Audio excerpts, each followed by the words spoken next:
Hello everyone, welcome to expert online academy. ఈ రోజు మన టాపిక్ వచ్చేసి 53వ సిజేఐగా మనకు జస్టిస్ సూర్యకాంత్ గారు ప్రమాణ స్వీకారం చేయడం జరిగింది. సో హర్యానా రాష్ట్రం నుంచి సిజేఐ దిగినటువంటి మొట్టమొదటి వ్యక్తి ఇతను. ఇంతకు ముందు హిమాచల్ ప్రదేశ్ హైకోర్టుకు చీఫ్ జస్టిస్ గా వర్క్ చేయడం జరిగింది. 2019వ సంవత్సరంలో సుప్రీంకోర్టు జడ్జిగా అవ్వడం జరిగింది. సుప్రీంకోర్టు వచ్చేసి మన భారత రాజ్యాంగం అమల్లోకి వచ్చినప్పుడు జనవరి 26, 1950లో 1+7 మెంబర్స్ తో ఫామ్ అవడం జరిగింది.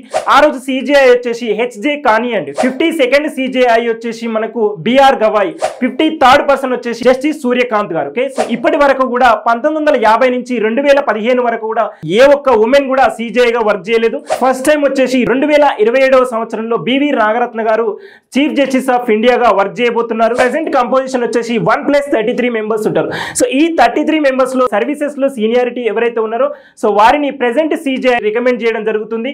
సో ఇలా మనకు భారత రాష్ట్రపతి చేత ఆర్టికల్ 124 సబ్ క్లాస్ 2 ప్రకారము భారత రాష్ట్రపతి అపాయింట్ చేస్తారు. సో ఇతని టెన్యూర్ వచ్చేసి 65 years ఆఫ్ ఏజ్ ఉంటుంది.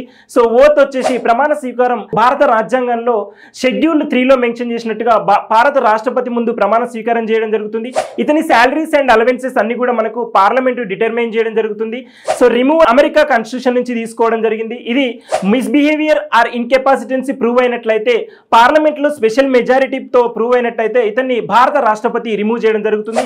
కానీ ఇప్పటి వరకు కూడా ఏ ఒక్క సిజేఐ కానీ, judge of the supreme court కానీ, జడ్జ్ ఆఫ్ ది హైకోర్టు కానీ రిమూవ్ చేయలేదండి. Okay, thank you.